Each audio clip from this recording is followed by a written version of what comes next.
sakop sa ginibong drug bypass operation. Triple o apat na doble ang bihikulo na gruso sa siyudad kang Naga. Mas complain ng police station kang Naga City Police Office. Newsbreak. Sa headlines kan mga barata, DepEd Naga, higot ang pagmonitor sa kamugtakan ka mga estudyante huli sa mainit na panahon. Mga personnel kang Public Safety Office na yaon sa tinampo, pinagtugon, mag-inom, dakul na tubig. 39 degrees centigrade na rehistro ang heat index kang Pag-asa Pili Station, gunya na aldaw. Kamara ni Surto Electric Cooperative, may power interruption sa aga. Diyos, marahay na hapon. Ako si Mark Mendoza. Asin ako, si Antoinette Eduardo, kami ang sa indong tagapagatud Bareta. Sarong memorandum ang pinaghaman ngunyan kang DepEd Naga na nagsusugo sa mga prinsipal kan mga tamang gibuhon para mabawasan ang epekto sa mga estudyante asin personnel kan mainit na panahon na namamatian ngunyan.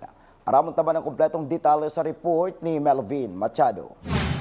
Huli kan mainit na kamugtakan kang panahon na nagdadara ng bakong komportabling sitwasyon sa mga estudyante sa mga DepEd personnel sa siyudad kang Naga, nagpalos ngunya ni memorandum ang DepEd Naga para sa mga lakdang na kaipuan gibuhon kan mga prinsipal na matong solusyon sa kamugtakan kan mga estudyante. Kamalidigdi ang pagkakaigwan ng marhay na ventilation ka mga classroom, pagtugot na magsulot ng uniforme asim pag-inom ng dakul na tubig. So yung ventilation, kailangan ma-check. Dapat may mga adequate number of electric fans din at buksan yung mga bintana when needed.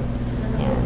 And then avoiding outdoor activities po during or prolonged direct exposure to the sun during peak heat hours. Yan. Kinumpirmar man ni DepEd Naga Assistant Schools Division Superintendent Fernando Macaraig na parareho ang rason kan mga prinsipal na naghahagad permiso na mag-implementar sinda ng alternative delivery mode nin pagtukdo ang sobrang init kang panahon. Nagkapirang mga schools na ang nagpadaradig dining surat and naghahagad na kung pwede maka-implementar sinda kaining alternative delivery mode.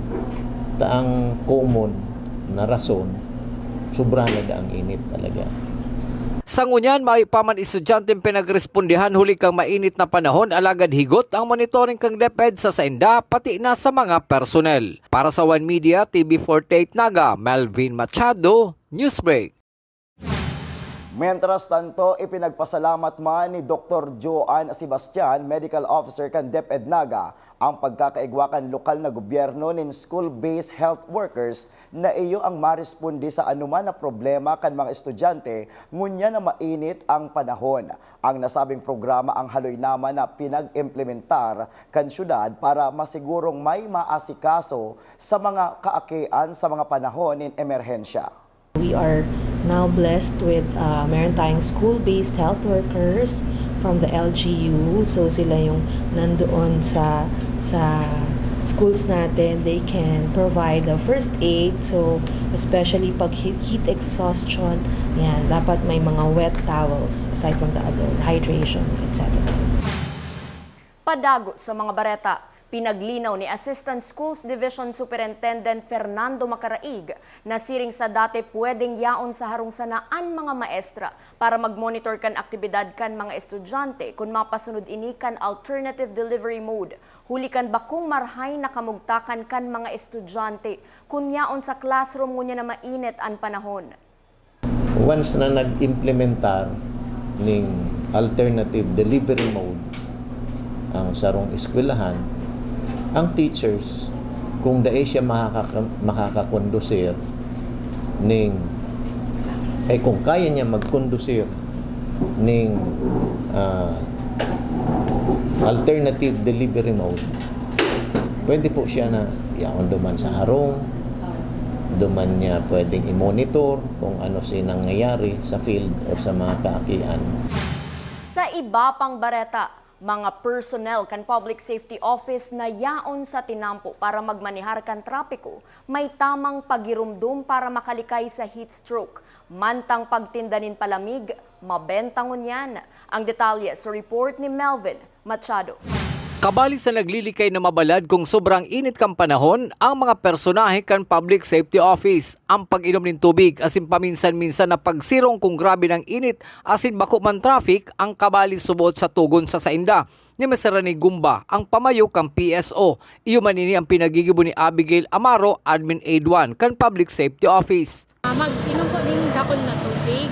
Tapos po, pag bako man po medyo matraffic, magilid-kilid po na duman muna sa Oy, pag saka lang po na grabe ang traffic, saka po magtahaw. Tapos po kung medyo malain po ang pagmati, magpahingalo po na din na muna maglaog. Sa gilid kang tinampo sa Barangay Triangulo, Siyudad kang Naga, nakapwesto man si Nanay Marilo Viñas na nagtitinda ng palamig. Ngunya na mainit ang panahon, mabenta, subot ini.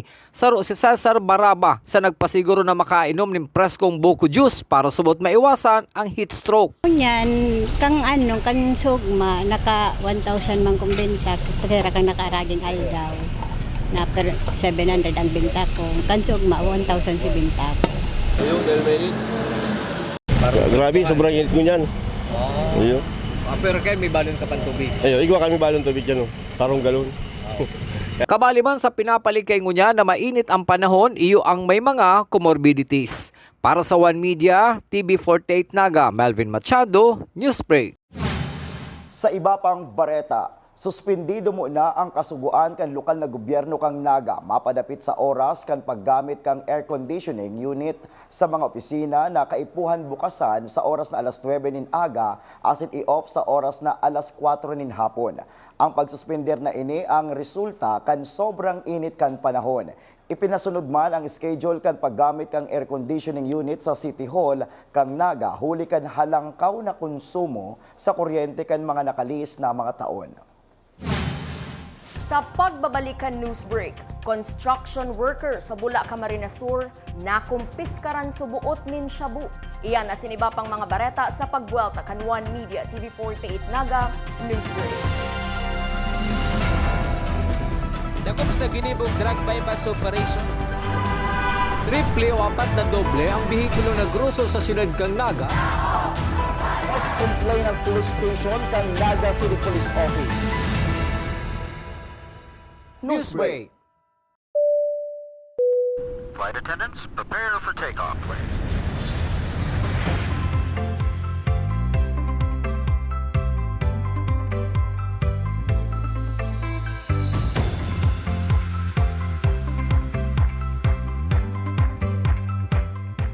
Slip life vest over your head.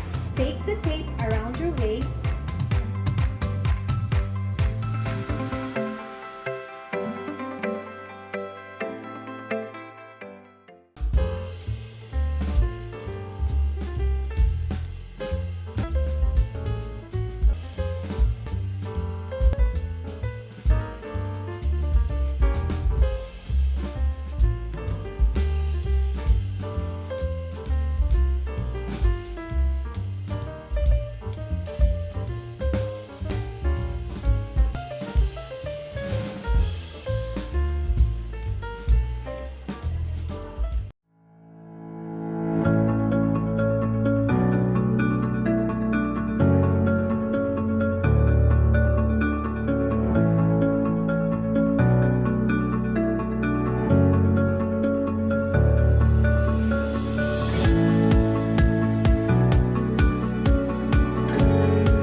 Converge is a world-class ICT company with the most resilient and superior fiber optic service in the Philippines that continues to delight millions of its users in the consumer space while serving a growing number of business clients in the SME, enterprise, and wholesale segment. Converge Business. Strength. Resiliency. Results.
Ang pinakamasayang bahagi ng pagiging marching band member ay sama-samang saya at kasiyahan kapag sama-sama sa performance. Ang pagiging bahagi ng marching band ay nagbigay sa akin ng oportunidad na mapalawak ang aking kakayanan sa pamumuno at pagtutulungan.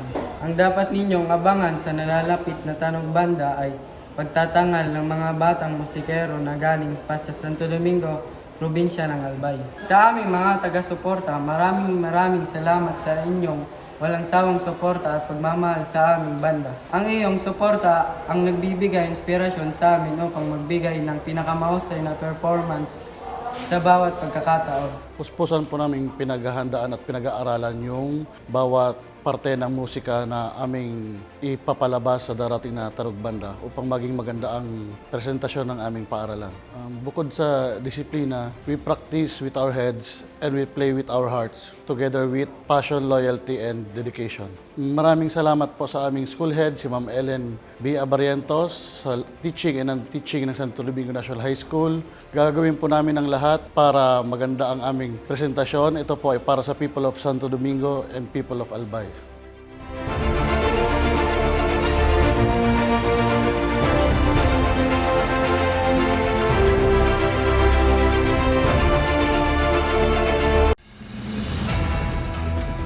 Dakop sa ginibog drug bypass operation.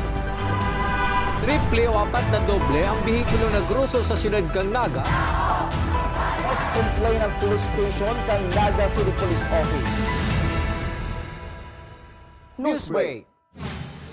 Sa pagpapadagos kan mga bareta, 114 unaccredited, as in 54 unrecognized na mga barangay health workers ang makakaresibinin health emergency allowance hali sa Department of Health sa laog nin 19 bulan durante kansinda magserbi sa panahon nin pandemya. Ini ang naging paliwanag ni Magno Reyes, ang BHW coordinator kan lokal na gobyerno kan Naga, matapos mapirmahan na ni Mayor Nelson Legacion asin kan DOH Bicol ang kasunduan sa pag-download kan health emergency allowance para sa mga health workers na nagtrabaho durante kan pandemya. Kabali po sa matatawanan itong mga barangay health workers kang Naga. Ikaw po kita mga accredited, which is 114 kang 2023, recognized 54 and other non-recognized barangay health workers, which is more or less 35. Kaya nag-aabot po siya ni nasa 205 kang 2023 po yan. Pero dahil po aram kung anong year, kasi po igwa kitang mga dahil panataunan kang 2021, 2022, ini pong 2023. Pero ang base po sa nakuha akong bareta, nasa 19 months si makukuha. 19 kang mga barangay health, including itong other health workers. Bako lang po si mga barangay health workers. Sa satuyang police report, arestado ang sarong alias Alfon, 37 anyos, residente kang Zone 3, Barangay San Miguel, Bula, Camarines Sur, sarong construction worker matapos makumpiskaran nin 12 grams nin pinagtutubudan shabu na nagkakantidad ng 13,600 pesos. May kaibanan man ang suspect na taga Barangay Kabugaw, Milaor, Camarines Sur, alagad ini nakadulag kan makarisa ng mga pulis asin PDEA ang saindang katransaksyon. Nasa kustodiyang unyan kan Bula Municipal Police Station ang naarestong construction worker. Sa iba pang bareta, sa tahaw kan mainit na panahon na namamatean, magkakaigwanin power interruption ang kaso Recodos sa oras na alas 8 nin aga hasta alas 8:15. Susundan ini sa oras na alas 11:45 abot alas 12 nin udto. Kabale sa mga apektadong area iyo ang Feeder 12, Feeder 13, Feeder 15 asin Banwaan in Milaor, Camarines Sur. Alagad dai kaibahan ang mga barangay kan Magadap, Baliwag Viejo, Katanusan, Manapaw, Mataorok, Sagrada asin parte kan Barangay Taririk asin parte kan Barangay Taban. Siringman ang Feeder 18. Padagos pa sa mga bareta, 39 degrees centigrade ang nairehistrong heat index kan subagong alas 11 nin udto hasta alas 2 nin hapon kan Pag-asa Pili Station sa Banwaan in Pili, Camarines Sur, basado sa ipinaluwas na advisory Edmero. Ang sobrang init kan panahon ang pwedeng maging kausa nin heat cramps asin heat exhaustion, mantang ang padagos na mga aktibidad ang pwedeng magkausa nin heat stroke. Asin yan ang mga bidang baretang nakala kan mas pinakusog na puwersa kan One Media TV 48 Naga News and Bicol Affairs. Day malingaw na i-follow ang sa mayong official Facebook fan page One Media TV 48 Naga. Ako po si Mike Mendoza. Padagos kaming mahatod nin mga baretang garantisadong nangingenot asin napapanahon. I-hit ang subscribe button sa samuyang official YouTube channel One Media TV 48 Naga, tanganing updated kita sa mga bareta asin istoryang bida an Bicolano. Ako si Antoinette Eduardo asin ini an One Media TV 48 Naga News Break. Dakop sa ginibog drug bypass operation. Triple o 4 na doble ang bihikulo na gruso sa siyudad kang Naga. Mas complain ang police station kang Naga City Police Office. Newsbreak.